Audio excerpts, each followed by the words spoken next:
그러나 너희 듣는 자에게 내가 이르노니 너희 원수를 사랑하며 너희를 미워하는 자를 선대하며 너희를 저주하는 자를 위하여 축복하며 너희를 모욕하는 자를 위하여 기도하라. 너희 이 뺨을 치는 자에게 저 뺨도 돌려대며 내 겉옷을 빼앗는 자에게 속옷도 거절하지 말라. 내게 구하는 자에게 주며 내 것을 가져가는 자에게 다시 달라 하지 말며 남에게 대접받고자 하는 대로 너희도 남을 대접하라. 아멘. 말씀 제목 같이 봐볼까요? 성도는 신앙 지켰네. 그 성도가 누구십니까? 바로 우리 믿음 있는 사람들 아닌가요? 꼭 믿음을 지킬 수 있기를 바랍니다. 그러면 서두에 나와 있던 말씀 제가 세 가지 얘기했잖아요. 그 안에가 나와 있어요. 그 안에가. 하나는 변하지 말고, 두 번째 시험 들지 말고 은혜 받으라고 했죠. 그러면 성도는 신앙을 지킬 수 있답니다. 그런데 이 말씀 앞에는 또 있는 게 있어요. 눈치껏. 뭘까요? 주보를 쫙 훑어본 사람은 금방 알 것 같아요. 교회에서 주보 봤지요. 주보 안에가 답이 나와 있어요. 환난과 핍박 중에도 성도는 신앙 지켰네. 그러니까 성도는 살아가면서 뭘 당한다는 거예요? 환난도 당합니다. 핍박도 당합니다. 고난도 당합니다. 연단도 당합니다. 아픔도 당합니다. 2025년도에 하나님의 몸된 교회에 어떤 환난, 핍박, 연단, 시련이 찾아올지 모릅니다. 그러나 부탁하건대 어떻게 하라고요? 신앙 지키시라고요. 믿음 지키시라고요. 정치가 엉망입니다. 경제가 무지무지 많이 어렵습니다. 사회가 이게 사회냐 할 정도로 상당히 혼란스럽습니다. 문화도 마찬가지고 종교계도 마찬가지입니다. 그러나 그래도 믿음 있는 사람은 뭘 지키라고요? 신앙을 꼭 지켜갈 수 있기를 바랍니다. 거기다 줄을 딱 그으시라고요. 성도는 신앙 지켰네 했지요. 줄을 딱 그어 놓으시고 부제목이 있어요. 그거 뭐냐면 올바른 신앙생활입니다. 올바른 신앙생활. 다시 말씀드리면 올바르지 못한 신앙생활도 있다라는 겁니다. 올바르지 못한 신앙생활도. 가로 열고요. 올바른 신앙생활하기 위해서는 반드시 십자가를 옆에 딱 그려 놓으시라고요. 십자가의 의미를 아시죠? 십자가에는 두 가지가 있답니다. 하나는 뭐냐면 수평적인 것이 있고 수직적인 것이 있는데요. 수평적인 건 뭐냐면 사람과 사람 사이의 관계잖아요. 그러니까 중요한 건 뭐냐면 인간관계, 사람과의 관계, 대인관계를 잘하라는 겁니다. 다시 말씀드리면 올바른 신앙생활을 하기 위해서 뭐 하라고요? 십자가를 그려놓고 수평적인 것이 뭐라고요? 인간관계가 중요합니다. 대인관계가 굉장히 중요합니다. 수직적인 건 뭡니까? 하나님과 나 사이의 관계는 반드시 가까웠으면 좋겠습니다. 그러니까 하나님과 나와의 관계는 뭐냐면 대신관계답니다.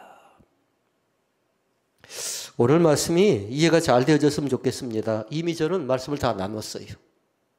세 가지 말씀드렸죠. 처음에 변하지 말고, 두 번째 시험 들지 말고, 은혜 받았으면 좋겠다는 것이 여러분이 저에게 부탁하는 것이면 여러분도 마찬가지로 저도 여러분에게 똑같이 그렇게 부탁한다고요.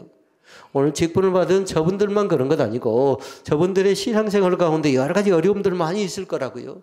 그러나 뭐 하라고요? 신앙 지키라고요. 왜요? 성도니까. 하나님의 자녀니까. 하나님을 믿는 사람이니까. 가로 열었나요?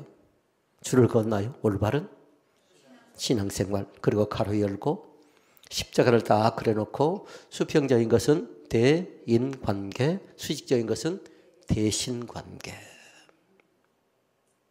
복음을 전할 때 다른 것 전하지 마시고요. 그것을 전할 수 있기를 바랍니다. 그것을 같이 나눌 수 있기를 바랍니다. 사람들이 흔히 얘기합니다. 요즘 많이 사용하는 얘기가 뭐냐면요. 불통을 다른 말로 얘기하면요. 내자로 얘기할 때 소통부재라고 얘기합니다. 소통이 안 된답니다. 도통 대화가 잘 안 된답니다. 그런데 이것은 세상만 그런 것 아니라 교회도 마찬가지입니다. 성도들이 목사님에게 대화가 잘 안 된대요. 소통이 잘 안 된대요. 불통한대요. 근데 목회자도 성도들이 뭐라고 얘기한 줄 아십니까? 소통이 잘 안 되는데 옛날 같지 않대요. 옛날에 그렇게 성령 쭉 많은 사람들이 있었는데 지금은 그 열정들이 많이 사라져버렸답니다. 많이 사라져버렸답니다. 근데 교회가 그 정도인데 정치는 어쩌겠습니까? 정치도 불통이고요. 사회도 불통이고요.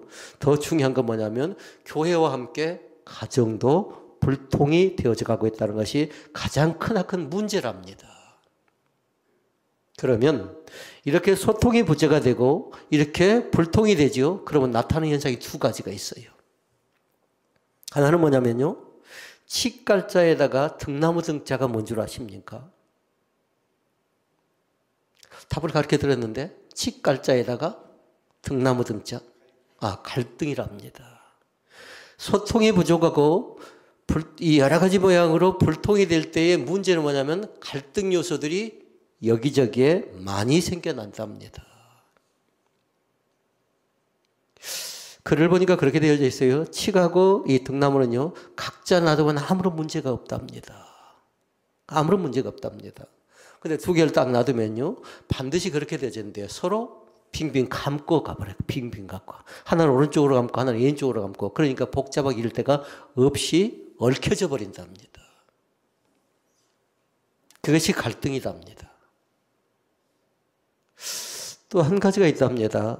갈등만 생겨나는 것 아니라 나타나는 반응 가운데 중요한 것 두 번째가 있는데요. 그건 뭐냐면 사람은 하나님과의 관계가 있고 인간과 관계가 있다고 했죠. 그런데 관계성이 단절이 된답니다.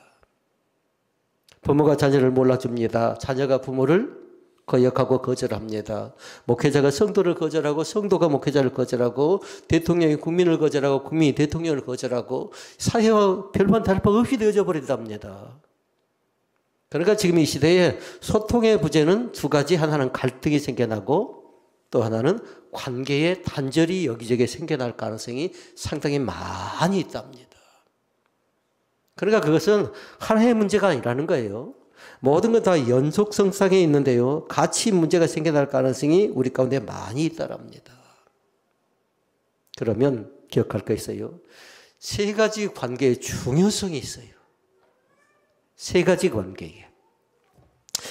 확인을 한번 해볼 수 있기를 바랍니다. 나는 어떤 관계가 지금 잘 되고 어떤 관계가 잘 되어져 가지 않은가? 첫째 관계는 뭐냐면요. 사람과의 관계입니다. 사람과의 관계.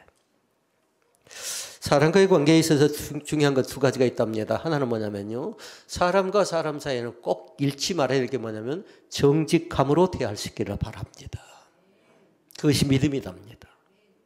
욥이 얘기합니다. 욥을 가르쳐서 뭐라고 했냐면요. 순전합니다. 정직합니다. 하나님을 경외합니다. 악에서 떠난 사람이랍니다.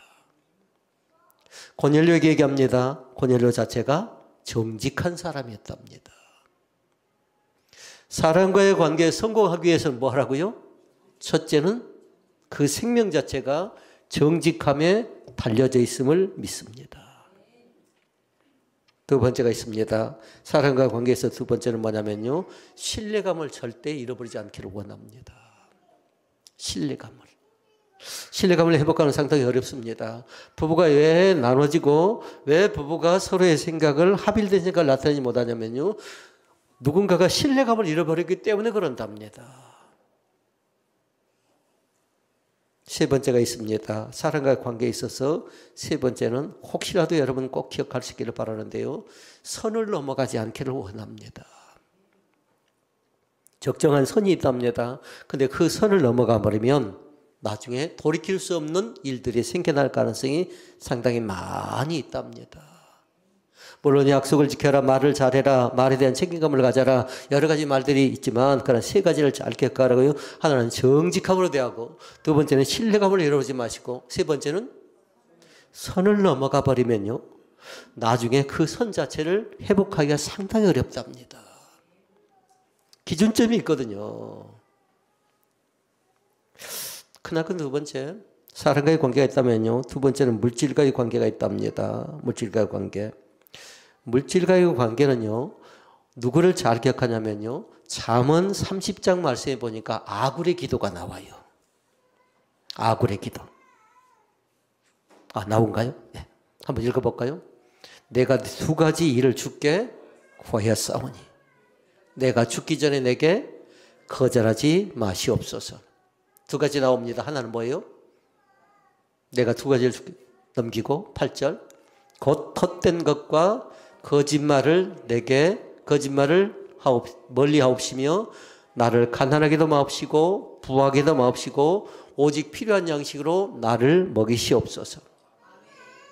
9절 혹 내가 배불러서 하나님을 모른다 여호와가 누구냐 할까 하오며 혹 내가 가난하여 도둑질하고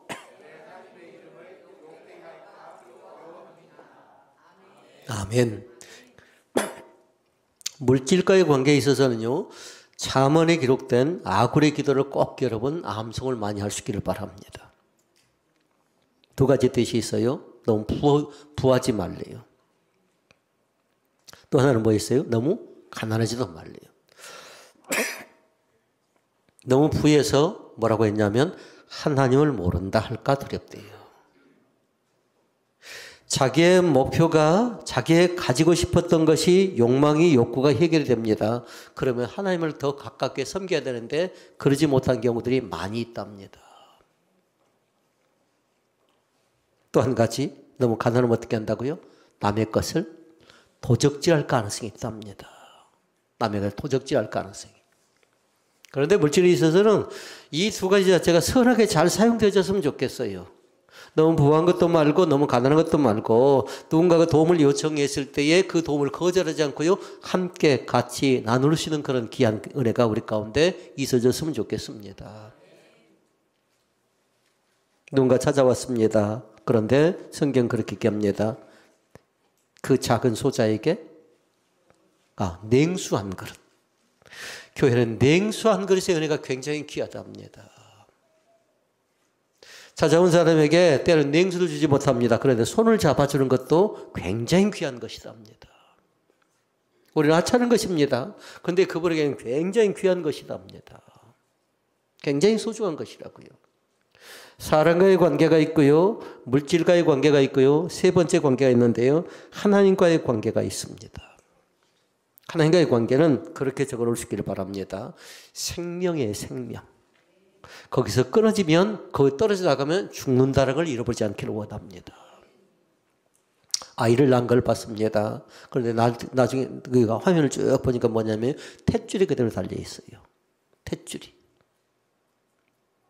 엄마의 뱃속에 있다가 세상에 나오니까 그 탯줄을 끊어줍니다. 그러니까 그때부터 새로운 생명이 시작되는 거죠. 새로운 시작이 진행되어지고 있는 겁니다. 하나님과의 관계에 있어서 이 생명줄을 놓쳐버리면 결단과 안 된다는 걸 잃어버리지 않기를 원하고요. 생명보다 더 귀한 것이 있는가를 늘 살펴보라고요. 대체 어떤 것이 귀한가? 사람들이 물질을 귀하게 여깁니다. 돈을 귀하게 여깁니다. 직업을 귀하게 여기고 명예를 또 권세를 귀하게 여깁니다. 그런데 더 중요한 게 뭐라고요? 생명이라고요. 생명. 생명을 적어놓은 사람들은 꼭 그렇게 메모하도록 하십시오. 천국 백성 하나님의 자녀가 되어질 수 있기를 바랍니다. 우리는 누구라고요? 천국 백성이라고요. 하나님의 자녀라고요. 여기에서 질문 들어갑니다. 말씀 제목이 무엇입니까? 성도는 신앙을 지켰습니다. 어떤 곳에서? 환난과 핍박 중에도. 그 성도가 누구예요? 나예요. 비록 믿음이 부족해 보인대요. 비록 다른 사람들을 볼 때 저 사람은 어려울 것이다, 힘들 것이다, 안 될 것이다 할지 몰라도 그러나 가능성이 있는 건 뭐냐면요. 그 안에 겨자씨만한 믿음만 있을지라도 하나님의 특별한 은혜가 우리 가운데 있어지게 될 줄로 믿습니다. 부탁합니다. 너무 걱정하지 않기를 원합니다. 너무 슬퍼하지 않기를 원합니다. 우리 찬양했죠? 슬픈 마음 있는 사람 주 예수 앞에 아뢰래요. 고백하래요. 고백. 슬픈 마음이 있고 또 걱정되는 마음이 있고 분노, 화가 나는 그런 마음이 있다 할지라도 너무 조급해하지 말고 너무 서두르지 마시고 마음의 정리를 잘 하시고요. 찬양으로 극복하는 귀한 은총이 우리 가운데 있어지기를 원합니다. 그 믿음 생활은 다른 생활이 아니에요. 믿음 생활은 세 가지 생활을 얘기할 수 있겠습니다. 한마디로 얘기하면요, 교회 생활이에요. 교회 생활. 근데 교회 생활만 갖고 된가요? 여러분 예배가 끝나면 어디로 간가요?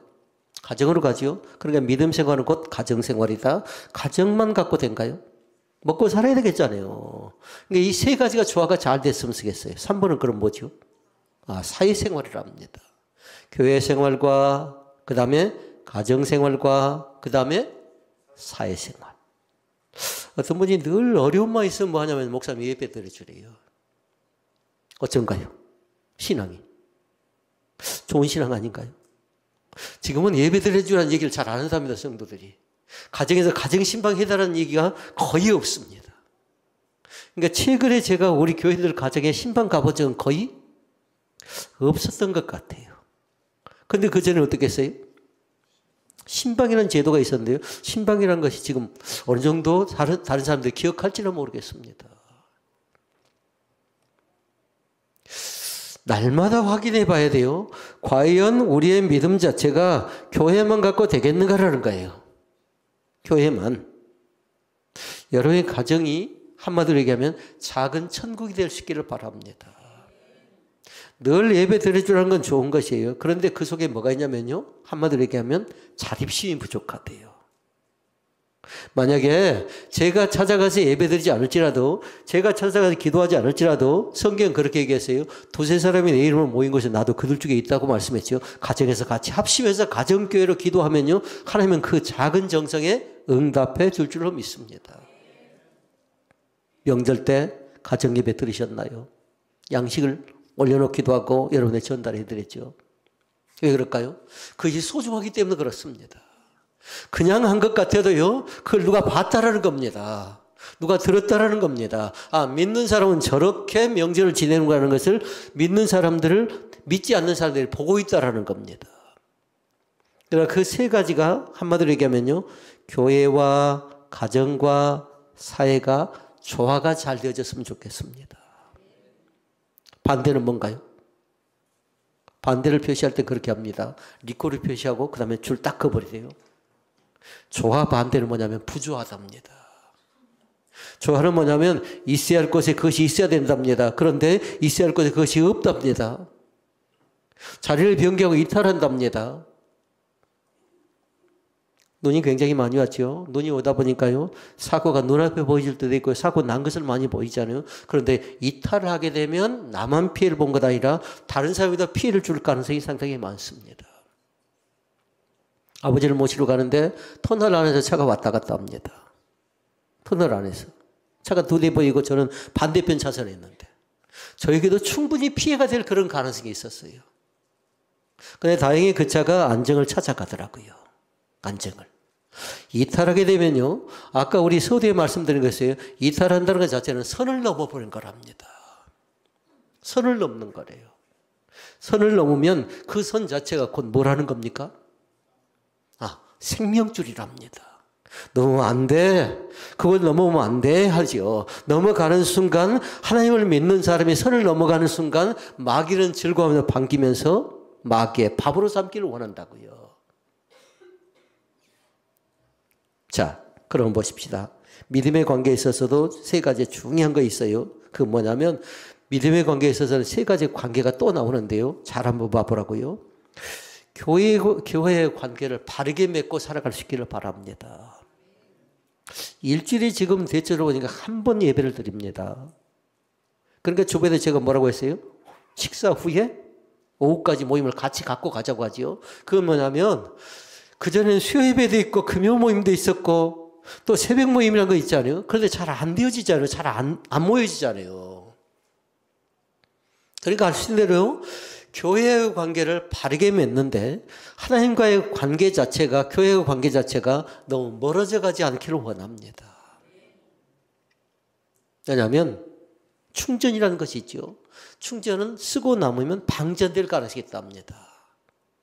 한 번 가지고 될까요? 어떤 사람은 두 번 해야 된답니다. 어떤 사람은 새벽에 해야 된답니다. 매일매일 경건을 하고 매일매일 큐티를 하고 매일매일 말씀을 나누어도 안 되어지는데 한 번 예배 갖고 살아가는 것 자체가 기적이지 않나요? 그걸 탓하고 싶지는 않습니다. 그러나 중요한 거 있어요. 하나님과의 관계에 있어서 하나님은 우리를 조금 더 가깝게 섬기기를 원하는데요. 요한복음 10장 말씀에 나와 있어요. 목자와 양의 관계를 잘 보라고요. 목자와 양의 관계. 길게 뭐 설명할 수는 없습니다. 교회와 관계를 잘하고요. 두 번째는 성도와의 관계를 잘할 수 있기를 바랍니다. 이것이 교회의 관계가 대그룹의 관계였다면 성도와의 관계는 소그룹의 관계랍니다. 소그룹 관계를 잘 하시라고요. 예배를 걷지요. 그럼 예배는 먹는 것이 아니랍니다. 예배는 뭐 하냐면요. 교회에서 예배 자체는 반드시 선교해야 된답니다. 먹고 나서 나를 위해서만 써버리면 세상적인 하나의 기회라든가 세상 신교와 다를 바가 없답니다. 그런데 교회는 모여지면 반드시 뭐 해야 돼요? 선교를. 나의 작은 정성이 흘러갈 때에 그 사람들이 그것을 가지고 생명을 유지하거든요. 교회와 관계, 그 다음에 성도와의 관계. 그러면 끝인가요? 아니답니다. 또 한 가지가 있답니다. 뭘까요? 목자와의 관계가 있답니다. 목자와의 관계. 목자의 관계도요, 너무 멀어지지 않기를 원합니다. 그러니까 아까 제가 말씀드렸어요. 제일 처음에 뭐라고 했냐면은, 우리 저분 두 분에게 뭐라고 했죠? 변하지 마라. 두 번째, 저 때문에 시험 들지 말라고요. 목자 때문에. 목자는 돌보고 살펴나가는 사람이지 시험의 대상이 아니랍니다. 목자는 누구하고 신앙생활 할까요? 목자도 마찬가지로 하나님 바라보고 신앙생활 한답니다. 하나님 바라보고. 그러니까 목자인 저는 뭐 먹고 살까요? 뭐 먹고? 성도들이 주는 사랑인데요. 기도 먹고 살아간답니다. 구약성경 말씀에 보면 나옵니다. 레인들과 객들과 고아들과 과부가 나옵니다. 구제의 대상이답니다. 그냥 흘려보내지 않는답니다. 그들을 살펴나간답니다. 그러니까 교회의 관계가 바르게 되어져 가고 있는가, 성도의 관계가 너무 편협적이다, 이기적이지 않는가 잘 보고요. 원만하게 모든 사람과 두루뭉실하게 잘 되어져 갈 수 있기를 바랍니다. 그리고 목자의 관계도 중요하답니다. 그러면 질문합니다. 그런 것이 교회인데, 교회는 대체 못하는 곳입니까? 나에게 있어서 교회는 대체 어떤 곳입니까? 사람들과 다 다릅니다. 어떤 사람 공부하기를 좋아하는 사람은 뭐라고 할까요? 교회를. 학교랍니다. 그러니까 그 사람은 교회에 뭘 해주면 좋겠어요? 성경 공부해주면 좋아한답니다. 어떤 사람은 교회를 몸이 많이 아팠어요. 그럼 그 사람은 교회에 왔습니다. 어떤 생각을 가질까요? 하나님, 내 머리 좀 치료해 줬으면 좋겠습니다. 내 다리 좀 치료해 줬으면 좋겠습니다. 그러니까 그 사람이 생각하는 교회관은 뭐냐면요. 교회는 곧 병원이라고 생각하는 거예요. 또 얘기합니다. 어려운 대상입니다. 쌀이 없어 먹지 못한답니다. 그러니까 먹을 것이 없으니까 그 사람은 뭐냐면 나를 좀 도와달래요. 그러니까 사람들이 그걸 알고 교회가 돕기 시작합니다. 그러면서 교회를 가르쳐서 그렇게 얘기합니다. 교회는 구제기관이래요. 틀린 얘기 아니에요. 교회는 뭐예요? 학교. 교회는 병원. 교회는 구제기관. 코로나 때 사람들이 많이 얘기했습니다. 뭐라고 했냐면 성도의 교제가 부족하대요. 뭐죠 이것이? 코이노니아가 부족하대요. 한마디로 얘기하면 교회가 교제의 기관을 생각하는 사람만 있다고요. 그런데 이것을 하나의 뭐냐면요. 기본적인 것, 부분적인 것이에요.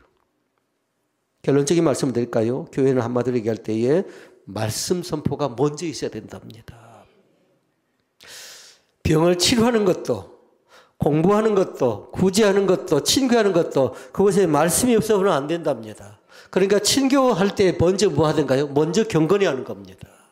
회의할 때 그냥 회의한가요? 회의할 때 반드시 뭐 하던가요? 먼저 하나님 앞에 경건히 하는 겁니다. 치료할 때도 마찬가지입니다. 반드시 예수 그리스도의 이름으로 하는 거죠. 그 예수 그리스도의 이름이 뭔가요? 그것이 말씀입니다. 말씀. 말씀 선포를 다른 말로 얘기하면 케르그마라고 얘기한답니다. 그리고 또 한 가지가 있다면요. 말씀 사역을 꼭 할 수 있기를 바랍니다. 말씀 선포와 함께 말씀 사역했는데 말씀 사역은 마태복음 28장 19절에서 20절 말씀에 나와 있어요. 18절에서 20절 말씀에 보니까. 그러므로 너희는 가서 모든 족속으로 제자를 삼아 아버지와 아들과 성령 이름으로 세례를 주고 내가 너희에게 분부한 모든 것을 가르쳐 지키게 하라. 아멘. 아멘. 그러니까 교회는 캐릭터나 말씀 선포도 있어야 되지만 말씀 사역을 해야 되는데 말씀을 가르치는 것이 교회라는 겁니다. 그러니까 말씀을 배우지 않으려고 하면요, 거기서 믿음이 자라날 수가 없지요. 성경은 얘기했죠. 믿음은 어디서 난다고 했죠? 하나님의 말씀으로 말미암는데요. 믿는 것 자체는 말 뜻이 뭐냐면 말씀을 배우는 거거든요. 믿음은 들으면서 다음에 들으면 그리스도의 말씀으로 말미암는다라고 얘기했어요. 날마다 말씀을 가까이 할 수 있기를 바랍니다. 말씀의 귀한 은총이 우리 가운데 충만하게 나타날 수 있기를 바랍니다. 그 다음에 또 있어야 될 게 있답니다. 뭐가 있으면 좋겠습니까? 성례전이 있어야 된답니다. 성례전이. 세례를 베풀고 성찬을 나누고요. 성례전이 바르게 집행이 되어야 된답니다. 그리고 후에 뭐냐면요, 친교도 있고 그리고 봉사도 있답니다. 물론 선교 전도도 있답니다. 이거 종합적으로 있어야 되는데 그 한 가지 것만 있다라면 가장 크나큰 문제가 된답니다. 교회는 믿음 안의 관계가 있고 믿음 밖의 관계가 있어요. 믿음 안의 관계는 바로 말씀 선포라든가 말씀 사역이라든가 그 다음에 성례전이라든가 친교라든가 봉사로 가면 믿음 밖의 관계는 또 대체 뭘까요? 믿음 밖의 관계는 눈을 몇 번 쓸었나요? 제가 자고 일어났더니 누군가 눈을 쓸어놔 버렸어요. 혹시 이 가운데 없나요? 전 처음에는 우리 교회 있는 줄 알았는데요. 앞집 사장님이 쓰러졌어요. 그분은 믿지 않는 사람이에요.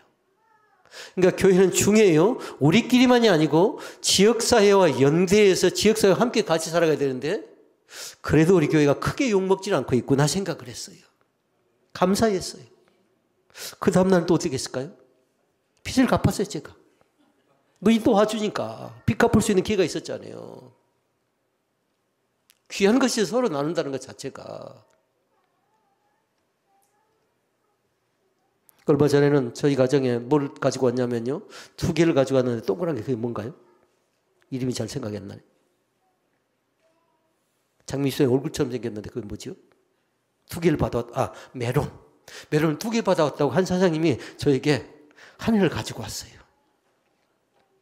같이 나눔을 할 수 있다는 것이, 믿지 않는 사람이 믿는 사람과 같이 나눔을 할 수 있다는 것이 얼마나 귀한가요? 그러니까 믿음 밖의 관계는 지역사회 관계인데 그것 자체가 어디까지 연결될까요? 아까 교회 생활, 그 다음에 가정생활, 사회생활 했나요? 사회생활 열고 직장생활을 딱 적어놓으시라고요. 거기까지 같이 연결된답니다. 사랑하는 성도 여러분, 잘 기억할 수 있기를 바랍니다. 사람들이 사회생활이나 직장생활에서 실패하는 이유가 있답니다. 그것은 뭐냐면요, 교회 생활처럼 생각하기 때문에 그래요. 교회 생활처럼. 사회는요, 한마디로 얘기하면 전쟁이에요. 여러분 예배가 끝나고 내일부터 어디 가는 거예요? 전쟁터로 여러분을 보내는 거예요. 근데 사람들이 가끔씩 보니까 육적인 전쟁을 해서 이 관계의 문제를 풀려고 하는데 잘 못 풀고 오는 사람인데요. 세상은 뭐냐면 영적 전쟁을 치열하게 전개해요. 우리가 새벽의 말씀을 통해서 봤어요. 영적 전쟁은 어떻게 전개하냐면요, 치졸해요. 더티하게 찾아와요.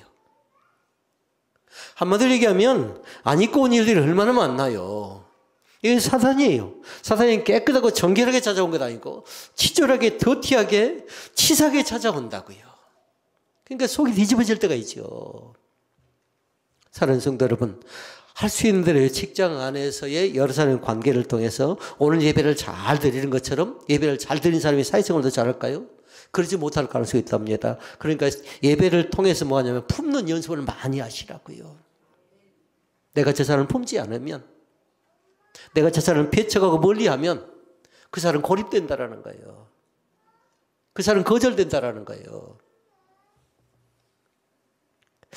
왜 사람이 저렇게 치졸하고 더티할까 봤더니 다른 것 때문에 아니라 그 속에 뭐가 있어서 그런 거예요. 두 가지 때문에 그래요. 열등감이 있어서 그런 겁니다. 가만히 들여다보니까 그 사람은 어려서부터 뭐냐면 아버지를 통해서 늘 수준정비의 아버지를 통해서 뭘 했을까요? 구타를 당하고 가정폭력이 끊어지지 않았어요. 그러니까 그 상처가 그대로 있는 겁니다. 혹시라도 우리 교인들 가운데도 열등감이 있다든가 우리 교인들 가운데도 상처가 있는 사람들이 있으면요, 열등감이 회복되고 상처가 치유되는 귀한 역사가 나타날 수 있기를 바랍니다. 이 교회가 회복의 장소가 됐으면 좋겠어요. 그러면 아까 말씀드렸던 회복의 장소다, 그거 뭘까요? 고침을 받았어요. 병원의 역할을 했으면 좋겠어요. 육체적인 질병은 병원을 찾아가고, 그러나 영적인 질병은 이곳에서 고침받고 회복되고 이곳에 새로워지는 귀한 은총이 우리 가운데 나타날 줄로 믿습니다. 누군가는 그 간증이 됐으면 쓰겠어요. 찬양했더니 내가 그동안 답답했던 모든 문제가 해결됐습니다라는 그 간증자들이 생겨났으면 좋겠고요. 기도했더니 하나님이 나도 모르는 사이에 기도에 대한 응답 가운데 하나님이 함께 하셨습니다라는 그 고백이 있어졌으면 좋겠고요. 오늘 예배를 통해서도 우리의 답답했던 마음이, 우리의 해결되지 못했던 마음들이, 시험됐던 모든 요소가 하나하나 다 물러가고요. 회복되는 귀한 은총이 우리 가운데 진정한 마음으로 있어졌으면 좋겠습니다. 오늘 말씀을 정리하고 다음 주에 이어서 말씀을 나누기를 원합니다. 다시 말씀 제목으로 갑니다. 성도는 신앙 지켰네. 그 앞에 뭐라고요? 환난과 핍박 중에도. 성도는 환난당하고 고통당하고 연단당하고 시련당한다고 했어요. 그러나 그때 너무 겁먹지 마시라고요. 마땅히 나에게 찾아올 테면 찾아와 봐라. 나는 능히 넉넉히 극복할 가능성이 있다라고 내 안에 계신 주님께서 반드시 해결해 주실 것을 믿습니다. 극복하는 귀한 은총이 우리 가운데 나타날 수 있기를 바랍니다. 오늘 귀한 직분자 두 사람이 생겨났지만 하나님의 몸된 교회가 또 새로운 직분자들이 생겨났으면 좋겠습니다. 그 전에 우리 교회가 어떻게 한 줄 아십니까? 기억에 남는 거 뭐냐면 지금은 서리 집사는 용어를 쓰지 않는답니다. 집사는 용어를 쓰지만요, 부부를 한복을 입혀서 직분을 준 적도 있고 그럽니다. 그 정도로 직분은 귀하답니다. 저는 처음 직분 받을 때 그렇게 써놨어요. 천사도 흠모할 직분을 내가 받았다라고 했어요. 귀한 것이었어요. 가찮게 생각하지 마시고요. 직분을 귀하게 생각하면서 직분자답게 살아서 성공하는, 승리하는 귀한 은혜가 우리 가운데 있어지기를 주의 이름으로 부탁을 드립니다. 기도하시겠습니다.